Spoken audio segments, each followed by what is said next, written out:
Greetings and welcome to the Genshin Impact version 2.7 special program. I'm your host, Zach Aguilar, voice of Ether, and today I'm joined by... Max Middleman, voice of the Arataki gang's one and only leader supreme, Arataki Itto. And me, I'm Laura Post, and I voice Yelan. So, wait, that's it? Well, Yelan's a woman of mystery, so let's keep it simple before we get to officially introduce her. Oh, right, yeah, gotcha. And, judging from the lovely image we have here, there'll be lots of other characters also making appearances this time around, so I'm sure it's gonna be quite the party. Yeah, for sure. And travelers will definitely be seeing some familiar faces appearing alongside our new characters as we all delve into the chasm. The chasm, very mysterious. Yeah, I'm already super excited and I'm sure everyone else is too, so let's kick things off with our brand new trailer for version 2.7, Hidden Dreams in the Depths. Roll tape!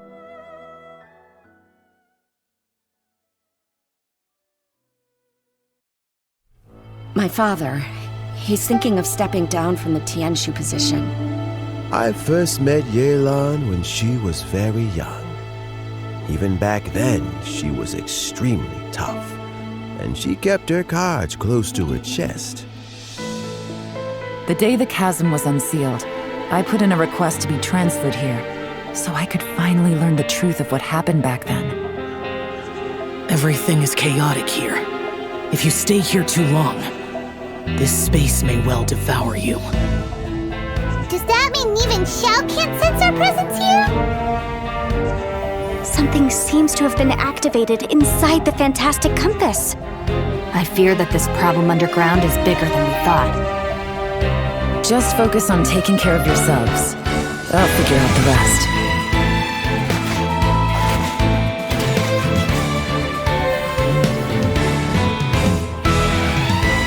Gotcha! Busted! Here comes the catch! Maybe I should make better use of my time.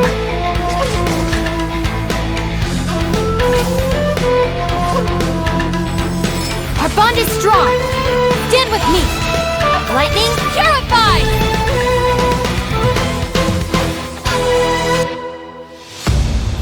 No, it's still alive. Why would you become like this? That sounds like Xiao! Could he be in trouble? No way! Was that who I think it was? Something's not right. Something's wrong with this domain. Leave now! Get out of there! I lured you here to this underground space because I found your weakness. Die here with me!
Ooh, how dramatic was that? Yeah, for real. Wow. Yeah, no kidding. Xiao's voice sounded a little odd in the trailer, so I hope he's okay.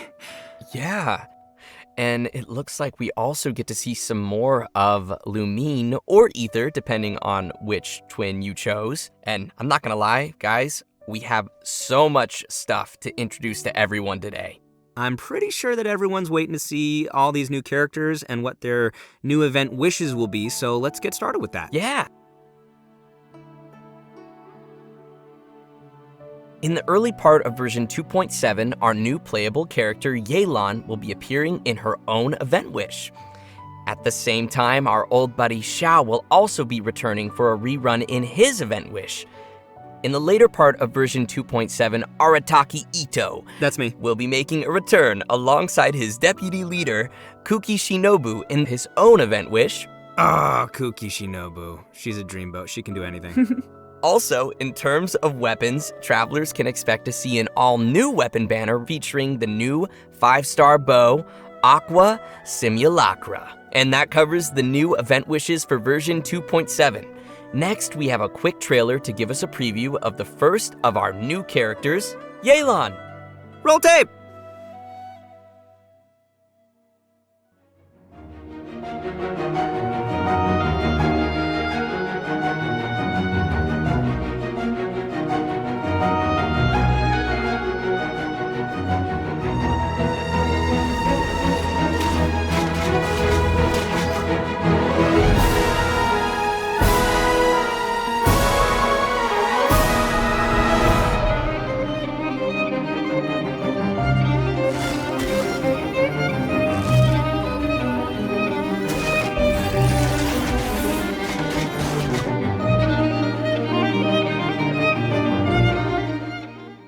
Hello, traveler.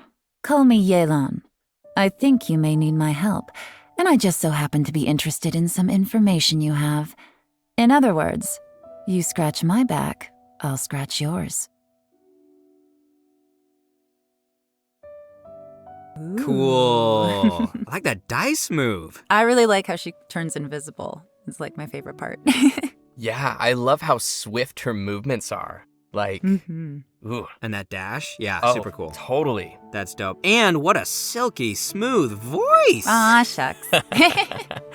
So many of you may already recognize Yelan from when she appeared in the chasm. Her archery skills are pretty impressive. So Laura, would you mind lifting the veil on this mysterious character? Of course. Yelan is the mysterious owner of the Yenshang Tea House in Liyue. Definitely not the first mysterious tea house owner we've met. That's right. Would you look at that? Seems like running a tea house can be a pretty confrontational job in Teyvat. Yeah, I guess so. Actually, though, being a tea house owner is not the only identity Yelan has. In fact, you could say that Yelan is a person with many different faces. She relies on her acting skills to naturally blend into any social setting, pull some strings to guide the course of events, and then, poof, disappear before anyone's noticed. Her activities have taken her across the other nations of Teyvat, and even to the Abyss. All right, nice. So she also travels around Teyvat, like the Traveler. Well, yeah, but maybe a little more dangerous looking than our traveler. Hey, the Traveler can be dangerous. Well, Sure, Zach. Yelan prefers the thrill of exploring dangerous places and living on the edge a little. Interesting. If you ask me, Yelan is starting to sound more like a special agent type of character. Well, sounds like you are following the clues, Zach. Yelan is actually a special intelligence officer that reports to Ningguang, and she serves as a reliable line of defense in protecting Liyue. Even those on the inside like Ganyu don't know the full extent of Yelan's duties. So in other words, Yelan works under Ningguang? Kinda, but I wouldn't put it quite like that. To Yelan, her relationship with Ningguang isn't about rank, it's more about a collaboration. Ningguang arranges dangerous work, and Yelan brings her the resulting intel. This sounds so secretive. I'm kind of curious about how these two started working together. Yeah, me too. Yeah, well, we'll just have to wait and see. Speaking of her work, Yelan keeps tabs on any extraordinary individuals she comes across and puts them on a list. It wouldn't surprise me if we even found the Traveler on her list, and that she's been keeping a close eye on them. Wait, are you serious? Maybe. Maybe not. Anyway, as someone who works in special intelligence, Yelan is a master of disguise and an expert at seeing through people and understanding what they're thinking. So, if you'd like to see how Yelan operates in tough scenarios and works to uncover the truth, then be sure to check out her story quest, Umbrabilis Orcus Chapter, dropping in version 2.7. Sweet. Okay, so now that we've heard a little bit about Yelan's background, how about we talk about her combat capabilities? Let's do it! Yelan wields a bow and manipulates a Hydro Vision, and in combat, she's a Hydro DPS character that combines rapid attacks with agile mobility. She's an expert at weaving in and out of dangerous situations by swiftly moving across the battlefield and rejoining the fray with powerful attacks. She's so agile. You know, she may move as gracefully as a flower petal in the wind, but do not cross her. She is a beast with that bow. After a short time out of combat, Yelan will enter a breakthrough state, which will cause her next charged aim shot to have decreased charge time. And once charged, she can fire a breakthrough barb that will deal AoE hydro damage. Yelan's speed becomes quickly apparent in her elemental skill, Lingering Lifeline. Tapping or holding the skill button allows her to move rapidly using her lifeline, marking opponents along her path. When her rapid move ends, the lifeline will explode, dealing hydro damage to marked targets. Yelan also has a fixed chance to reset her breakthrough state, based on the number of opponents marked. Ooh, cool. So we'd better try to mark a whole crowd of enemies to maximize the damage. Mm-hmm. Her elemental burst, Depth Clarion Dice, deals AoE hydro damage and creates wondrous dice, which aid her in battle. The dice follow the character around and will initiate a coordinated attack when your active character uses a normal attack, and each time Yelan's lifeline explodes and hits opponents. With Yelan's passive talent, Adapt with Ease, the active character's damage increases over time while the dice are active. I'm telling you, do not mess with her. She sounds gnarly. Sounds like she could also fill a solid support role, too. Totally. Absolutely, yeah. Yelan also has another passive talent called Turn Control, which causes Yelan's max HP to be increased based on the number of elemental types that are present in the party. And finally, because of Yelan's understanding of the Liyue region, she gains increased rewards when dispatched on a Liyue expedition for 20 hours. Ah, that makes sense. Of course, even after sharing all this information, Yelan still has a lot of secrets. Travelers will have to spend more time with Yelan on their journey to learn more about her. She'll also be making an appearance in the new Archon Quest Interlude chapter coming in version 2.7. We'll have more details on that shortly, so don't miss it. Nice. And now, I think it's about time we introduce our second new character, Kuki Sinobu. Oh, she's the pride and joy of the Arataki gang. Second to Itto, of course. So let's see her in action.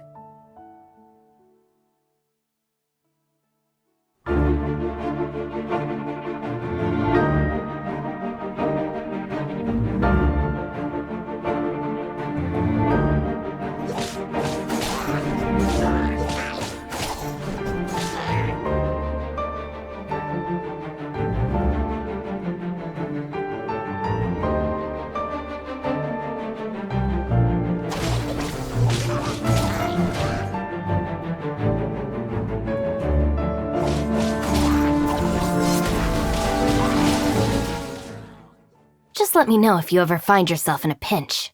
I can help you out. Oh, Wow. That's a spicy trailer. So cool. Yeah. I love the way she looks, like her color scheme and, of course, the green hair and the mask. Like, she looks super capable. Me too. Yeah, no, I love her design. I love that, like, lightning flowing around her and the swords, the way they go up in the air and go down. Well, you guys can see why she'd be an obvious addition to the Arataki gang. She's just that good. All right, leave the introduction to me, will you? Only after getting to know Shinobu can you really begin to fathom how important she is to the entire Arataki gang. Kuki Sinobu knows how to do almost anything and is constantly rescuing the boss, aka Itto, and fellow gang members from dangerous situations. With her help, the little wandering gang of misfits in Hanamizaka has become a skilled crew capable of taking on any kind of commission. Oh, I think I see who's really running things in the gang. So the real question here is, why would someone as competent as Shinobu ever choose to join the Arataki gang? What are you trying to say, Zach? Oh, you know what I'm trying to say. No, I'm not exactly sure, but, let's move on. Anyway, we need to track the start of Shinobu's story back to her family. Turns out that her family has traditionally served as shrine maidens to Narukami for who knows how long. So you're saying she went from a strict family of shrine maidens to joining the Arataki gang? Yeah, is that so surprising? That's a pretty big 180. Well, it just goes to show how much she's changed. When she was younger, Shinobu was sent as an understudy to the Grand Narukami Shrine, but after a certain incident, she started to doubt whether she was really suited for the strict life of a shrine maiden. So Shinobu decided to leave the path of her family behind and search for a path of her own. Out of curiosity and personal interest, she took the initiative to learn a variety of crafts and skills, and it wasn't long before she obtained many certificates. So many, in fact, that she can't even fit all her qualifications on a business card. For example, Shinobu even went to study law in Liyue, which is when she met Yanfei. So they know each other. Yanfei has some pretty random acquaintances. Yeah, but Shinobu's had the chance to meet many people along the course of her studies, but because she wanted a free work environment, she's rejected countless work opportunities. She even passed on an opportunity from Kujo Tengu to work in the Tenryo Commission. Wait, they know each other too? Mm-hmm. And guess who she chose to be with? You can guess. Ningguang? It's the Arataki gang! Oh, yeah. Yeah, that. For some reason. Guys, I'm so excited. It's great. Okay, moving on. No one knows why. Moving on. All right, if you're interested in learning more about Kuki Shinobu and the Arataki gang, and I know you are, then be sure to check out Shinobu's very own hangout event in version 2.7.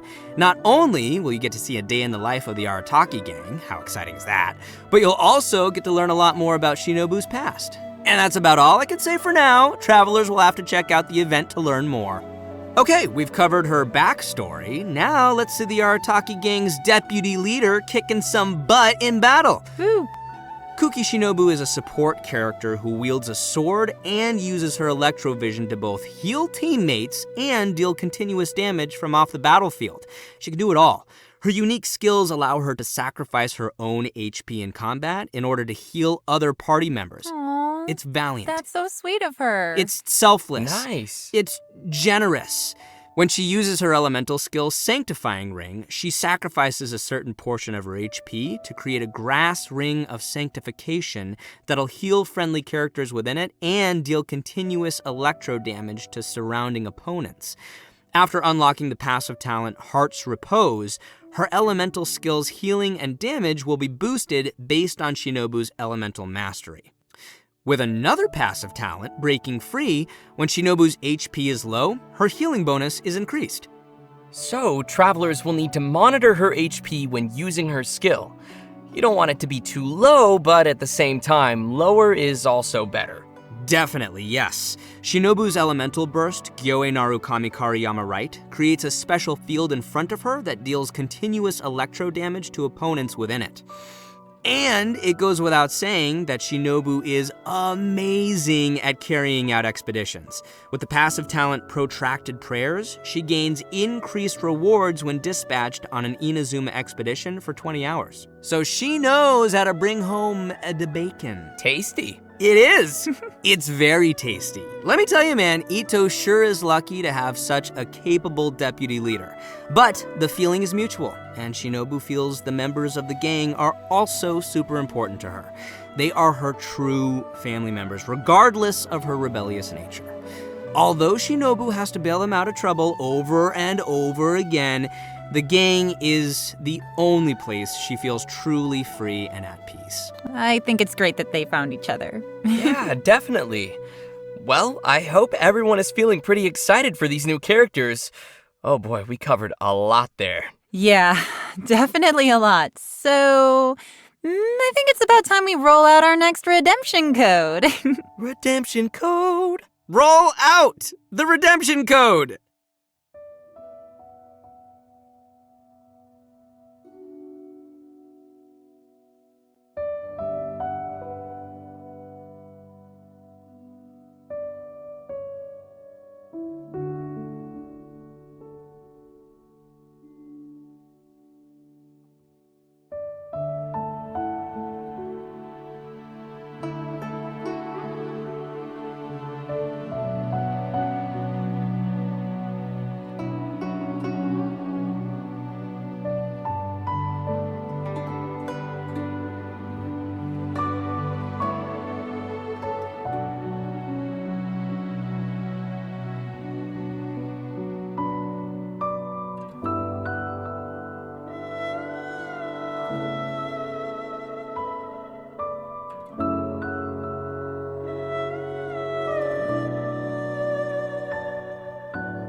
All right, welcome back, everyone. We're back. Yes. Next, we will be diving into some of the new events players can expect to see coming their way in version 2.7. Our first event not only includes our new Archon Quest interlude chapter, but will also contain a new challenge game mode. The event's called Perilous Trail. The Archon Quest will be featuring a very unique cast of characters as Yanfei, Yelan, Itto, and Shinobu team up with the Traveler when they become stranded deep in the chasm. And it's not long before we also discover that Xiao is also conducting an investigation of his own in the chasm. Investigation, you say, Because there's a lot of history and secrets buried within the chasm, including the story of how the people of Liyue fought off monsters 500 years ago. Yelan has been monitoring this place for quite some time, trying to find out the truth of what happened back then. It turns out that this piece of history is also related to her origins. The mystery. Yeah, the group will also find themselves facing a crisis in the chasm and will have to survive together in what will definitely be a thrilling experience. So from what's been revealed in the previous version, we know that there is a deep connection between the Yakshas and what happened in the chasm. It even seems that our vigilant Yaksha Xiao has some obsession with the area. It'll be interesting to see why he's in the chasm and what he's looking for down there. Travelers will have to follow Xiao's steps to learn more about the history that has been sealed there. As travelers play through the Archon Quest, the combat challenge Realms of Guile and War will also gradually become available. Travelers will need to constantly defeat enemies within a challenge domain. Completing 3 challenges will be counted as a round. The first 3 domains will consist of 3 rounds, and the last domain will have 6 rounds. What's unique about this event is that after each round, you have to rearrange your party according to the domain's rules. For example, in the Direcliff Court domain, only one member of the current party can be selected to continue on, while everyone else will enter recuperation mode and will be unable to fight. In another domain, Kaleidoscope Cage, 2 characters will be selected at random and will be unable to continue the fight. Interesting. So it looks like travelers will need to be prepared to face a variety of scenarios. Yeah, but I'm sure our travelers will come up with some teams and strategies to handle the challenges. Still, it sounds like they're gonna need to use a lot of characters. I don't know if everyone's leveled up quite so many. Oh yeah, that's a good point. I know I gotta level up a lot of my characters. So it's important we mention that each of the domains will also have multiple trial characters prepared for travelers to use. And additionally, travelers may select and equip 3 stratagems per combat round that will provide buffs in battle. Oh, cool. Yeah. Travelers may consume stratagem shards they've collected in battle to redraw stratagems, or select a previously equipped stratagem for continued use. Stratagem shards may even be used to redeploy downed characters. With the help of all of these supporting mechanics, travelers can confidently try the challenges with different combinations of characters. Yeah, and in addition to exchangeable rewards in the event shop, everyone should remember to also collect rewards from the challenge quests on the event page. The rewards will include an event-exclusive 4-star bow called Fading Twilight. Ooh, fancy. Sounds cool. So you guys have got to check out this event. Oh, I definitely will. All right, our next event is called A Muddy Bazaar Adventure. This one also takes place down in the chasm. Darn mysterious chasm. So mysterious. For reasons unknown, some dark, mud-like substance has come pouring out of the caverns and mines of the chasm, and once again, the Sumeru scholar Hosseini has appeared to help us resolve the crisis. In this event, we will have to deal with constantly oozing dark mud, as well as monsters that have been strengthened by its effects. Ooh, creepy. Yeah. With the help of Persina's spike, we'll need to clear the mud, weaken and defeat monsters, and let the spike purify the surrounding area while energizing itself.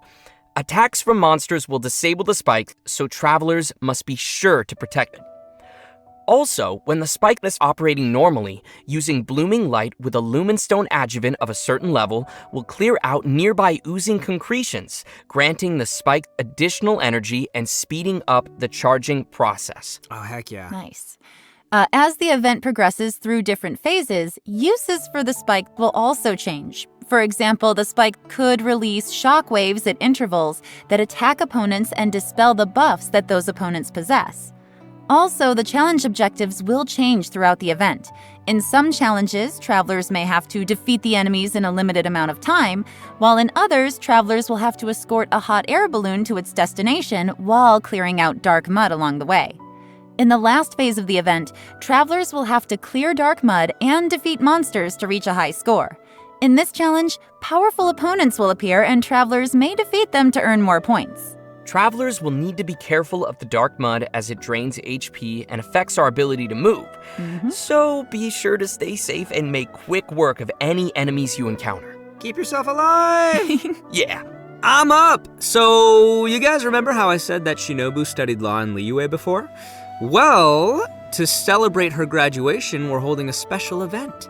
The almighty Arataki Great and Glorious Drum Along Festival, which, in case you didn't catch that, is gonna be another rhythm game event. Yes, rhythm game, rhythm game. Rhythm game, rhythm game. Yep, and we're gonna be shaking things up a little from the previous music games. This time, travelers will be receiving a drum, so the game will be changing to a playstyle that is a little more suitable for a percussive feel. It'll probably be best if we just show the travelers how it works, so let's take a look at how to play.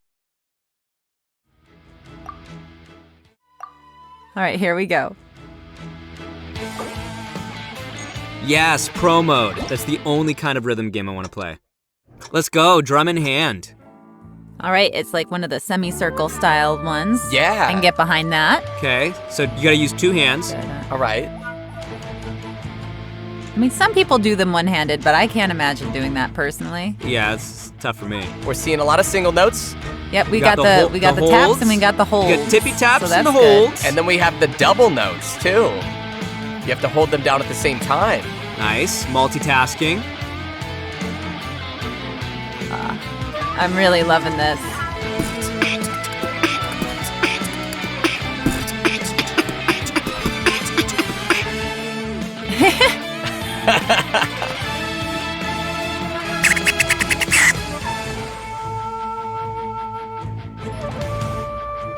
This music is bopping. I know, right? That's what all the kids say. Bopping.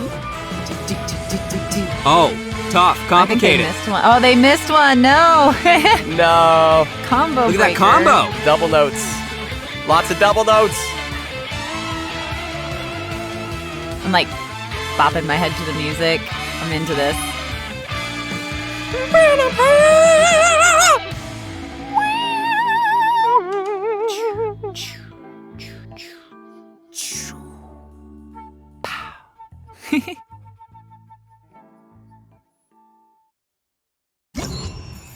Time to shine. Oh, how fun is that? Oh man, that looks so fun to play. Well, considering that travelers might be playing the rhythm game on a variety of different devices, the designers have so kindly implemented a lag calibration function. This means travelers can calibrate their device by tapping the screen when they hear the accented pf, and can adjust the decision line until it roughly coincides with the note position they entered. By making these little adjustments, travelers can improve the gameplay experience for each of their individual devices and playing habits. Also, we'll be able to adjust the note falling speed as well as the volume of the button sound when pressed. Additionally, more detail was given to how the system determines whether each note is counted as successfully hit or missed. In this music game, travelers will have access to all 3 difficulties from the very beginning. So, travelers who are more confident in their drumming skills, such as myself, can clear the higher difficulties and still be able to collect the corresponding rewards for completing the lower difficulties as well. And just wait, I haven't even gotten to the coolest feature yet. Oh. As tunes are unlocked, a note editor mode will also be unlocked. Oh, cool. Create your own. All right, that is pretty cool. Travelers can freely edit the note positions in these tunes to create their own beat maps of the game's musical scores, which can then be shared with other people. Nice. Of course, in order to share your tunes with others, you will first be required to play the song and reach a specific rank to generate the share code. And finally, travelers will also find some special gifts and messages left by some familiar friends at the festival. So don't forget to check those out. Oh, I will. Oh, I know you will. All right, and last but not least, we have another interesting event. The aim of the event? Create a robot. Bet nobody saw that one coming. That's right, travelers will receive a material collector from a toy merchant from Fontaine. There are a total of 3 processes you must complete. Number 1, source material collection. Number 2, elemental charge. And number 3, core activation. Completing these processes will produce a robotic furnishing that can be placed in the Serenity pot. The robots can have a variety of possible model types and animations, which will be determined by what you do during the 3 processes we just mentioned. There's even a chance to produce a special furnishing that can perform all 3 animations. Oh, nice. During the event, travelers will be able to claim a total of 4 robots from test model vouchers. If, say, you were unable to produce the model you wanted, you can use the trade function to send requests and obtain the product model that you need. So, who's excited to make some robots? I am! Yeah, I can't wait to see what everyone makes in this event. And that's it for the new events in version 2.7. Next, we have some important system updates and optimizations coming to the game. First, to help travelers on their adventures, the system designers have added challenge feature tips to the beginning of some high-level material domains. These will include some suggestions on how to quickly defeat the monsters in the domain, which might help travelers find the optimum team or strategy to efficiently clear it. Next, the system designers will be providing some detailed tips to help players train and strengthen their characters. When players open the Character Talents menu, they can use the newly added Talent Reference button to see talent priority recommendations based on the actual data of other active players. And by pressing the Attribute Reference button in the Character Artifacts menu, players can see the main attribute usage statistics for each artifact slot. The system designers wish to give everyone more intuitive data to reference while choosing how to strengthen each of your characters. Ooh, cool. So, yeah. That'll make it easier. The talent reference button looks super convenient. Like, it seems like it would be really helpful if you're kind of on the fence and you don't know what you want to pick. You can see what everybody else has, done in the past. Oh, totally. Anyways, we also have another update regarding the game's music.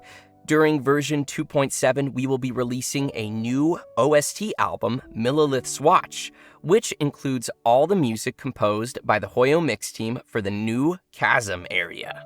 Ooh, sounds cool. My favorite part of any game is the soundtrack, so I'm looking forward to hearing that. Yeah. Okay, next we have a new collaboration to announce to everyone. Genshin Impact will be teaming up with the Funko brand to release a series of Genshin Impact Funko Pops. Whoa! Yeah.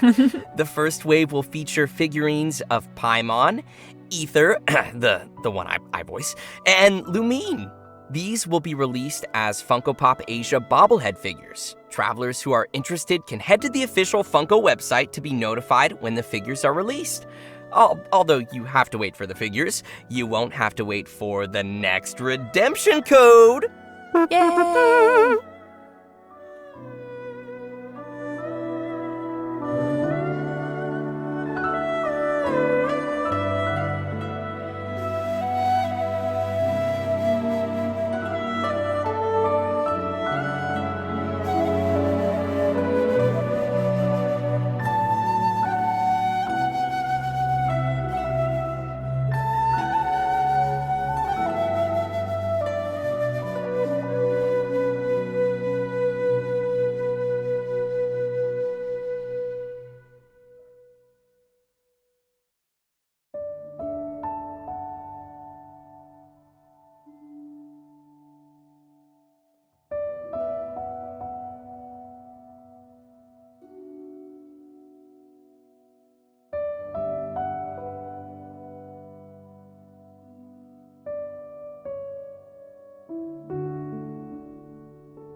Wow, are we seriously at the end already? For real? That flew by. Yeah, but we actually covered a lot of content we today. Definitely.